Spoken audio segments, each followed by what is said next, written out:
Well, tonight, a renewed fight to end gun violence. The Burlington community in East Knoxville says enough is enough, and now they're working with Knoxville police to find a solution for the neighborhood and the city.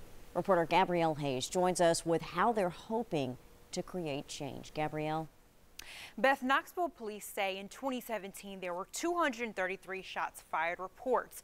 This year that number's down to 203, but the people I spoke with tonight say that number should be lower. It was a community conversation that started with prayer. Now, Father, everyone that has a part to play tonight, we pray that you would touch us, anoint us. Prayer for an end to gun violence. We pray now especially for those that have been affected by gun violence. And prayer for KPD officers who work to keep communities safe. We give you praise, honor, and glory for the men in blue. We thank you for the law enforcement. City Councilwoman Gwen McKenzie says after recent shootings in the area, she realized there was a need for open dialogue, especially with police.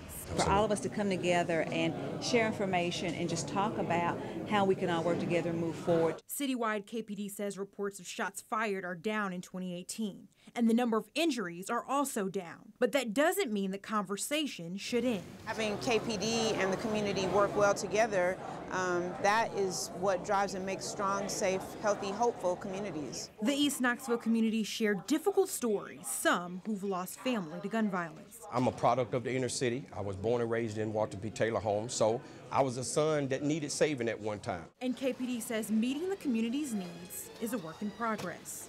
We're trying to engage on every level. But it's work they are willing to do.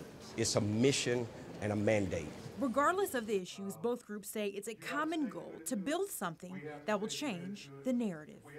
And I believe that tonight was a representation of people that are fed up and they want to see change. Bishop Perry and Councilwoman McKenzie say the community is working on a number of new programs right now, including a new community center aimed at providing resources for at-risk youth. Back to you.